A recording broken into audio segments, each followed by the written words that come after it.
Hi everyone, welcome to అపూర్వ వంటలు. కార్తీకంలో ఉల్లి వెల్లుల్లి లేకుండా ఏం వంటలు చేయాలా అని ఆలోచిస్తున్నారా?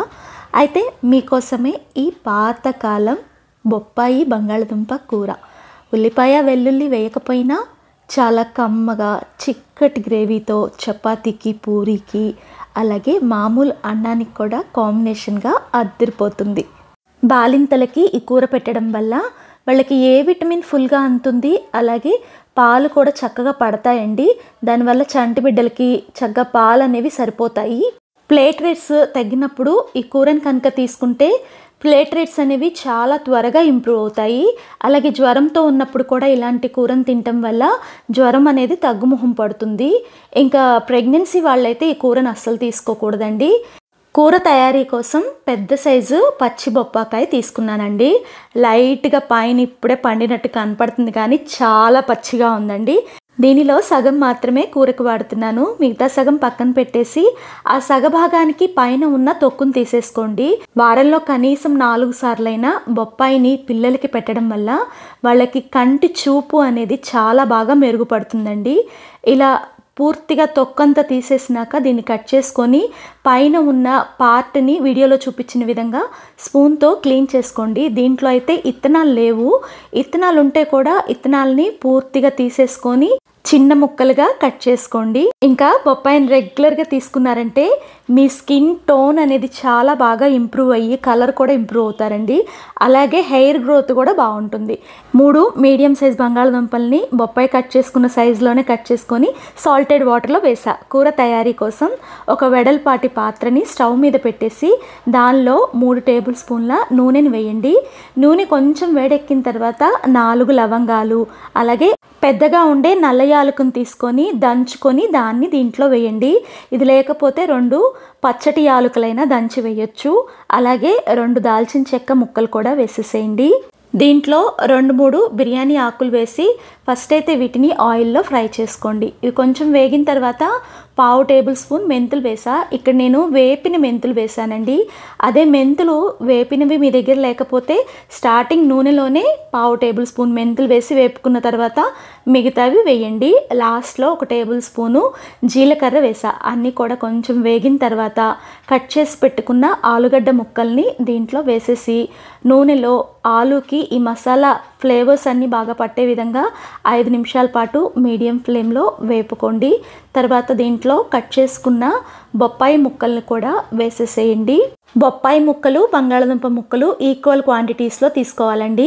అంటే కప్పు బొప్పాయి ముక్కలు అయితే కప్పు బంగాళదుంప ముక్కలు సరిపోతాయి.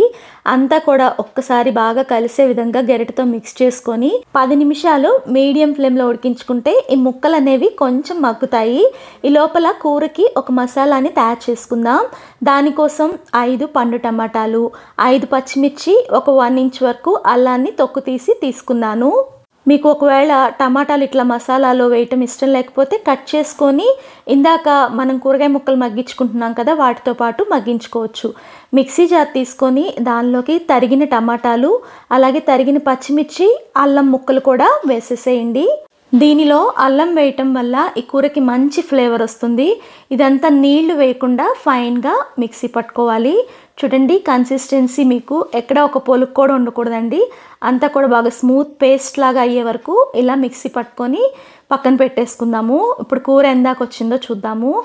ముక్కలు అనేవి ఒక 40% వరకు మగ్గినట్టు కనపడుతున్నాయండి.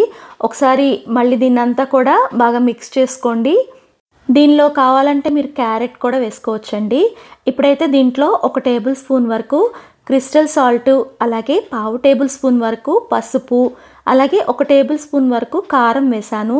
ఆల్రెడీ మనం పచ్చిమిర్చి, అల్లం వేసాం కాబట్టి కారం చూసుకొని వేసుకోండి. 1 టేబుల్ స్పూన్ ధనియాల పొడి, అలాగే 1/2 టేబుల్ స్పూన్ వరకు జీలకర్ర పొడిని కూడా దీంట్లో వేసేసేయండి. అంతా కూడా ఒక్కసారి గరిటెతో మిక్స్ చేసుకున్న తర్వాత సిమ్లోనే 2-3 నిమిషాల పాటు దీన్ని ఇలాగే కలుపుతూ వేయించుకోవటం వల్ల ముక్కలకి ఉప్పు, కారం, మసాలాలు బాగా పట్టుకుంటాయి. ఇప్పుడు దీంట్లో ఇందాక రుబ్బి పెట్టుకున్న మసాలా మిశ్రమాన్ని వేసేసి కూరగాయ ముక్కల్లో ఈ మసాలా అంతా కూడా బాగా కలిసే విధంగా గరిటెతో మిక్స్ చేసుకోండి. ఇంకా దీనిలో ఏ మసాలాలు వేయము, కేవలం ఈ మసాలాతోటే ఈ కూర రుచి అనేది మరింత పెరుగుతుంది. దీన్ని మూత పెట్టి 5 నిమిషాలు మీడియం ఫ్లేమ్లో మగ్గించుకోవటం వల్ల మసాలాలో ఉన్న పచ్చిదనం పోయి ఆయిల్ సపరేట్ అయ్యి కనపడుతుంది కదా. ఇప్పుడు కూరకి సరిపడా ఒక 1/2 లీటర్ వరకు నీళ్ళని వేసేసేయండి. నీళ్ళు వేసిన తర్వాత ఇదంతా కూడా ఒక్కసారి మిక్స్ చేసుకోండి. ఈ బొప్పాయి ముక్కలు అనేవి తొందరగా ఉడకవండి, అందు గురించి నీళ్లు వేయటమే. నీళ్ళు అనేవి మీరు కూర తినే కన్సిస్టెన్సీ ప్రకారం అడ్జస్ట్ చేసుకొని వేసుకోండి. అంటే కొంతమంది పల్చగా తింటారు, కొంతమంది చిక్కగా తింటారు కదా, అందుకని చెప్పని దీని మీద మూత పెట్టేసి మీడియం ఫ్లేమ్లో 12 నుంచి 15 నిమిషాలు ఉడికించుకున్నారంటే బొప్పాయి బంగాళదుంప పర్ఫెక్ట్గా ఉడికిపోతాయి. నేను 15 నిమిషాల తర్వాత చూపిస్తున్నాను. ఆయిల్ అనేది సపరేట్ అయి కనపడుతుంది, అంటే కూర అనేది పర్ఫెక్ట్గా రెడీ అయినట్టే. లాస్ట్లో గుప్పెడి వరకు ఫ్రెష్గా తరిగిన కొత్తిమీరని వేయండి. ఇప్పుడు కూరగాయ ముక్కలు ఉడికినాయేమో చూద్దాము. ఆలు అయితే పక్కాగా ఉడికే ఉంటుందండి. ఇంకా బొప్పాయి ఉడికిందో లేదో ఒక్కసారి మనం చెక్ చేసుకుందాం. ఇవైతే కాలుతున్నాయండి. కొంచెం చల్లారి పెట్టుకొని ఒక స్పూన్ తీసుకొని ఆలుని కనుక కట్ చేసి చూస్తే చక్కగా కట్ అయిపోతుంది. అలాగే బొప్పాయి ముక్క కూడా కట్ అవుతుందండి. కూర మాత్రం డిఫరెంట్ ఫ్లేవర్తో చాలా చాలా టేస్టీగా ఉంటుందండి. స్టవ్ ఆఫ్ చేసి కొత్తిమీర కూరలో బాగా కలిసే విధంగా మిక్స్ చేసుకున్నారంటే ఆ వేడికే కొత్తిమీర మగ్గిపోతుంది. అంతేనండి, పాతకాలం బంగాళదుంప పచ్చి బొప్పాయి కూర రెడీ అయిపోయింది. ఉల్లి వెల్లుల్లి లేకుండా తయారు చేసే ఈ కూర ఎంత కమ్మగా ఉంటుందంటే అసలు మీరు ఒకసారి తయారు చేసుకుంటే కానీ మీకు ఆ టేస్ట్ అనేది అర్థం కాదు. డెఫినెట్గా మరి ఈ ఉల్లి వెల్లుల్లి లేని బొప్పాయి బంగాళదుంప కూరని ట్రై చేసి మీకు ఎలా వచ్చిందో కామెంట్ చేస్తారు కదూ. వీడియో నచ్చితే లైక్ చేసి మీ ఫ్రెండ్స్కి రిలేటివ్స్కి తప్పనిసరిగా షేర్ చేయండి. అలాగే ఫస్ట్ టైం మన వీడియోస్ చూస్తుంటే ఇలాంటి వంటల కోసం మన అపూర్వ వంటలు ఛానల్ని సబ్స్క్రైబ్ చేసుకొని పక్కనే ఉన్న గంట నొక్కితే నేను పెట్టే ప్రతి నోటిఫికేషన్ మీకు వస్తుంది. మీకేమన్నా రెసిపీస్ కావాలంటే కామెంట్ బాక్స్లో మెన్షన్ చేయండి, తప్పనిసరిగా షేర్ చేస్తాను. Thank you for watching. Bye అండి.